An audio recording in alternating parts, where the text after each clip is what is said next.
people, welcome back to the channel. This is gonna be a different one, not gonna be all fancy edits and all that, because this is gonna be a match preview to the PSG game, which is gonna happen tomorrow. But I know this is really late, but listen, I was busy on my last two videos and I had other stuff for school and all that, so I didn't really get the time to make this one. But it's here. I'm here finally to talk about Liverpool versus PSG Champions League game away at the Parc des Princes. But here's the thing, if we play like we played against Everton or we played against Aston Villa, I mean, Aston Villa was a good performance, what am I talking about? But if we don't show up, PSG is gonna beat us. Listen, I have undermined this PSG side too many times this season, especially at the beginning, because my thought of PSG was the PSG that lost to Arsenal, that put up zero fight. If you lose to Arsenal this season, you're not gonna be rated by me, especially this current Arsenal team. But ever since they got Kvaratskhelia, that front three has locked in, they low-key have been going crazy. Ever since they beat Man City, they've been on a 10-game win streak, and two of them they won 7-0. Dembele has found his form, Kvaratskhelia and Barcola are balling out. Listen, Robertson is so finished tomorrow. Like, it's Ramadan right now, people. We have to do a combined dua session when it comes to Robertson. Like, he needs a crazy amount of prayers tomorrow if he wants to survive. But when we compare the two teams, there are some positions in which we are better than them at, and vice versa. Like, I think we have the better goalkeeper and better center back, but they got the better fullbacks and a better midfield in my opinion. Like, our midfield is crazy good, but we gotta give them some credit. Like, they're pretty good as well. And our front three especially. And I think when it comes to the front three, it's the closest debate. I think we edge them close just because of Salah and Gakpo. I personally think Gakpo's been better than Barcola, and I think Salah gets it over Kvaratskhelia, and Dembele gets it over any other forward we have left. And it's really interesting what Arne Slot does. I just heard that Gakpo didn't trade today, so we're most likely gonna run the exact same team we played against Manchester City, which I'm not mad at. I think we're gonna sit in a similar mid-block like we did against City and hit them on the counter. And listen, all we gotta do tomorrow is not lose the game. If we get a win, it's perfect, but even if they get a draw, if we take it back to Anfield, they're not gonna beat us there. And I do think that the two wingers and their fullbacks will give us a lot of trouble. I already talked about Barcola and Kvaratskhelia, but they also got Hakimi and Nuno Mendes who can help them out on the overlap. The only reason why I'm not that scared is because of Konate and Van Dijk, the best center back duo in the world right now. We already saw Doku absolutely fried Trent, but every single time he got past Trent, Konate just ate him up. And the last time Kvaratskhelia came to Anfield, Konate gave him one of his worst nights in the Champions League. Like, bro, Liverpool were buns that season, but Konate locked up both Kvaratskhelia and Osimhen, bro. And if we win the midfield battle tomorrow, there's gonna be a higher chance of us winning this game. And if I have to give my prediction, it's either gonna be a 2-1 win or a 1-1 draw. The 2-1 probably just me being biased and wanting Liverpool to win, but I think 1-1 is more realistic. I just don't see either team losing, if I have to be honest. And if I have to give a goal scorer, Barcola and Mohamed Salah. Who else? And you know, whilst I'm here, let me give you guys my predictions for the other Champions League games that are happening tonight. Aston Villa versus Club Brugge. Club Brugge is about to beat Atalanta, but I think Villa get the 2-1 win here. Lille versus Dortmund. Lille just came off of a 4-1 loss to PSG. Dortmund are not a good team. Again, I think Lille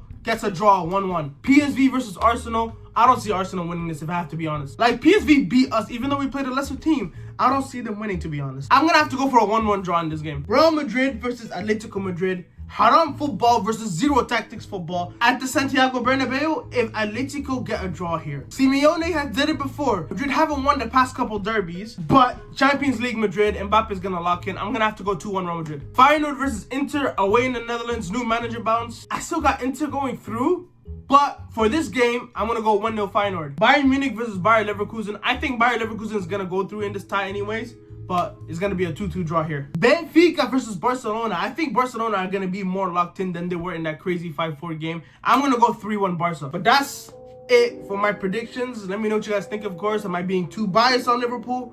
Let me know. Make sure you hit the subscribe button, like the video if you haven't already, and I'll see you guys for the watch along tomorrow. Tune in, people. But have a good day.